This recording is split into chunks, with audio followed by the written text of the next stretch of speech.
回の産業まとめ。フィリピンと中国の友好関係終了。中国の南シナ海の動きと新型コロナウイルスに関する不信感が原因。フィリピンは米国との軍事協定破棄を取りやめた。米国の同盟国という立場を捨てて中国寄りの姿勢を見せてきたフィリピンですが、ここに来て国内の反中国感情が高まり、両国の蜜月関係に見切りをつけようとしています。自称社会主義者で親中に近い立場を貫いてきたフィリピンのドゥテルテ大統領。中国が主張する南シナ海大半の領有権は2016年に国際法廷で無効とされ、フィリピンにとって有利な判決となりました。しかしフィリピン政府の選択は経済の活性化を重視して、中国からの投資を呼び込むことを優先させていました。ただ、建設プロジェクトの資金提供のためにドゥテルテ大統領が何度も中国を訪れたにもかかわらず、全くと言っていいほど前進が見られないなど不満も積み重なってきたようです。ドゥテルテ大統領は、中国が自分の期待に応えようとしていないとして、失望を感じていると思われます。その結果、判決から4年経った今になって中国に対して判決遵守を強く求めているようです。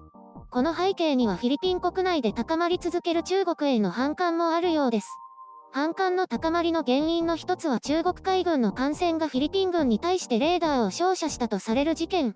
そしてフィリピンの中国大使館が YouTube に投稿した一つの海と題される両国関係と感染症の戦いを称えるミュージックビデオ。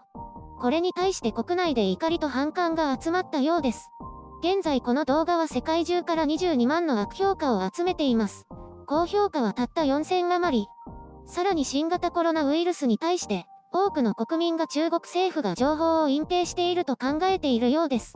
今やフィリピン国民にとって中国は最も信頼できない国であり、南シナ海で侵攻を続ける国家と位置づけられているようです。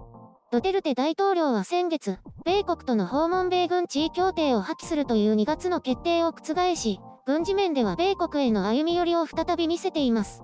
ドゥテルテ政権で強まった中国への融和政策は、ドゥテルテ大統領の任期内に終わりを迎えることになるようです。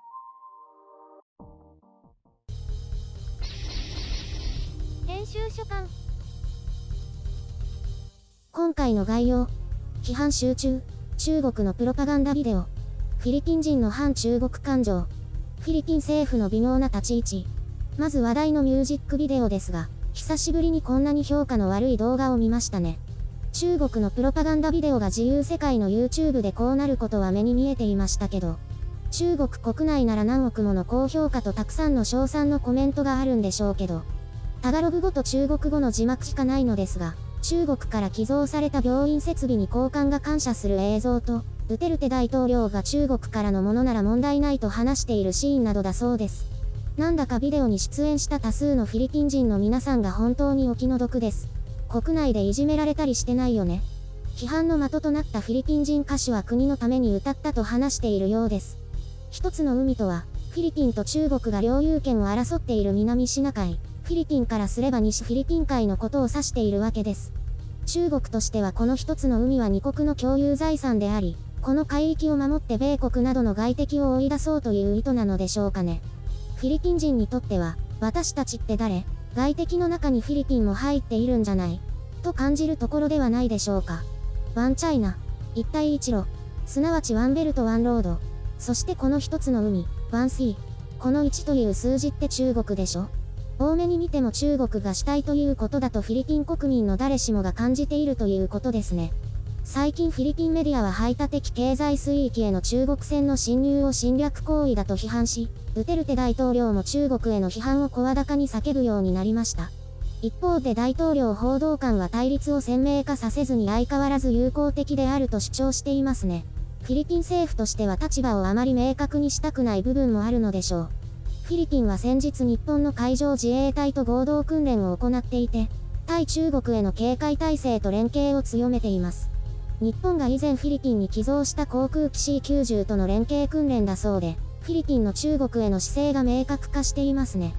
海上自衛隊はその後米国とオーストラリアとの海上訓練も行っていて、この海域への対中国連携態勢が次々と強化されていっています。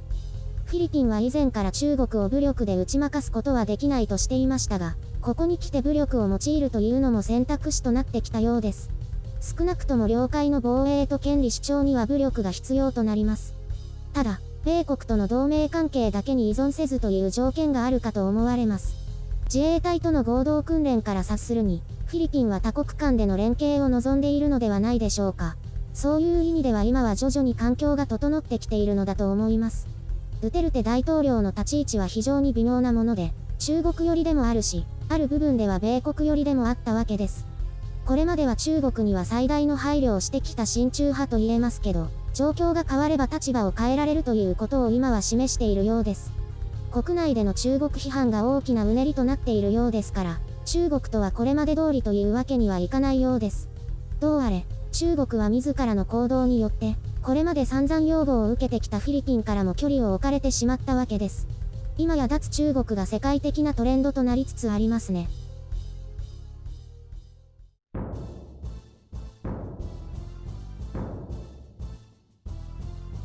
私フィリピン人の知り合いいますよ。何を唐突に？唐突じゃないですよ。フィリピンの話題じゃないですか。だけどその人が今回の中国との問題の話題につながる？つながりませんね。でも面白い人です。つながらないなら話さなくていいよ。だってそれ以外に話すことないですけど、フィリピンについて。ドゥテルテ大統領は知ってる？暴言吐く人、フィリピンのトランプですよね。中身は全然違いますけどね。ただ単に発言が過激なだけでそう呼ばれていたわけです。違うんだ。まあでもそこそこ仲は良いらしいですね。国と国との関係は相変わらず微妙ですけど。そうなんですか。でも中国とは仲が良かったわけですよね。フィリピンにとっては親中に傾く理由があったんですよ。そもそも反米感情の強い国ですから。どうして？長年植民地だった過去と、戦後の米軍駐留で虐げられてきた歴史からでしょうね。それにここ数年にわたって米軍がそれほど役に立っていなかったということもあって、日本同様地位協定に苦しめられてきたようですけど、交渉を重ねて権利を拡大させてきたんです。日本よりも良い条件だったってことですか？そうです。米兵への裁判権行使や軍事基地協定の大幅短縮を勝ち取って、最終的には米軍を撤退させたわけです。すごいですね。でもそれで中国が自由になったわけですよね。そうですね。順番に問題があったので国防力は著しく下がりました。実際その後中国は南沙諸島を占拠し始めたわけですし。米軍が出て行ったからそうなったってこと？おそらくそうでしょうね。中国からしたら目の上のコブでしたから。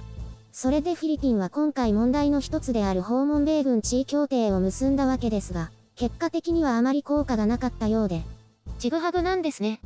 中国はご存知の通り、2014年から南沙諸島に人工島を作り始めて今は実効支配を強めている状況です。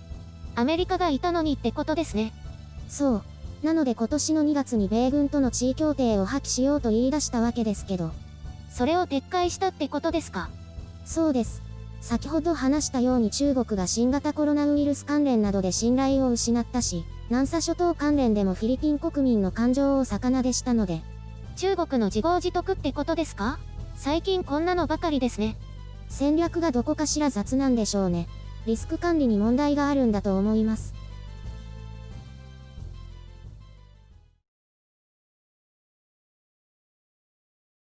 そういえば私特技ありました。何を唐突に？いや、何かないかなーって思ってたらあったんです。何なの？百人一首です。覚えてるってこと？ええ、全部覚えてます。そして百人一大会で上位に入ってました。すごい。大会は子供の頃ってこと？そうですね。小学生の頃です。すごいね。私なんてどれが百人一首かもわからないけど。まあ、あまりいい思い出ではないんですけどね。なんで？子供の頃に親に半ば強制的にやらされていました。ああ、それはかわいそうに。まず百人一首を覚えさせられて、カルタの練習をさせられるんです。両親が熱心だったの？いえ、父親だけですね。お姉ちゃんとやらされてました。で、得意になったの？地域では2人とも優勝して、県でも上位に入ってました。なので学校とかではちょっとした有名人でしたよ。それはすごいね。ただ、学校で2人で組んでやるときに、私があまりにも強いので誰も組んでくれなくて。学校でもやってたの？やってましたね。ただ上の句で取れる人が全然他にいなかったんです。なので手を抜いてわざと取らせたりしてました。笑っちゃってごめん。あれだね。悲しい過去だね。私、本当は水泳を習いたかったんですけどね。行かせてもらえなかったの？ピアノやらされてました。ああ、よくある親の押し付け。私もピアノやってたよ。今じゃ大して弾けないけど。私もです。楽器は本当に好きじゃないと続けられないよね。時間が有り余っている子供にはいいんだろうけど、本人が本当に好きじゃないとね。ゆるりんは音楽やってたんですよね。もう10年以上前かな。仕事として最後にやったのは。音楽は作るのも仕上げるのも時間がかかるから、忙しくなるともう片手間ではできないね。エネルギーが相当ないと。チャンネルの BGM 自作するって言ってましたよね。もうやる気ない。少なくとも鍵盤買わなきゃだし。なんだ、作らないんだ。